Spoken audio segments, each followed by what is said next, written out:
Day 22. Alienation Crucified. You were dead in the trespasses and sins in which you once walked. Ephesians chapter 2, verses 1 and 2. Stark though it may sound, confrontational though it may be, the Bible compares the unredeemed to the walking dead. Outside of Jesus Christ, men and women are dead in their trespasses and sins. The Bible's picture of mankind ought to temper our expectations for what life can look like outside of God's kingdom. Education is vitally important.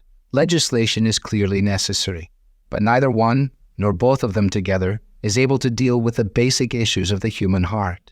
Worldly remedies only take us so far because they cannot address the greatest problem, that our natural condition is that of being dead in the trespasses and sins in which we once walked, by nature, children of wrath, like the rest of mankind. The alienation that marks humanity outside of Christ is primarily vertical, an alienation from God. Yet the effects spill over in other directions. Paul goes on in his letter to the Ephesians to describe how this vertical alienation had affected horizontal relations between Jews and Gentiles. The deep-seated hostility between Jew and Gentile in the ancient world was caused by nothing less profound than human sin.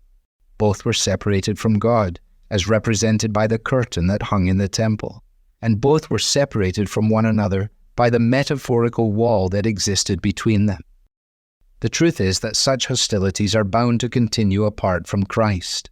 Though it is good to invest in our communities and to labor for real change in our society and for the good of our neighbors, and indeed God directs His people to do so. See, for example, Jeremiah chapter 29, verse 7. This is not where a Christian ultimately focuses their primary energy in ministry or places their hope for renewal. In Jesus, and only in Jesus, God has created and is still creating a new society where divisive barriers are broken down by grace. God has provided, in the authentic local church, the genetic blueprint for a broken world remade. When people encounter churches where that blueprint is seen, they will experience a taste of what God is planning to do when sin and tears and sorrow are no more, when, in a new heaven and in a new earth, all He has purposed will be completed. Alienation, both vertical and horizontal, is inevitable apart from Christ. But in Christ and in the society He is building and of which He is the head, such alienation has been crucified. Taking the reality of sin seriously means that you and I will invest in whatever way we can in our local church in order to ensure that it is a place where grace has torn down barriers and the blueprint of God's future kingdom is plain to see. Until we get there, we have the opportunity to work for and enjoy the foretaste now. Devotional material is taken from the Truth for Life Daily Devotionals, copyright Alistair Begg, and is published by the Good Book Company.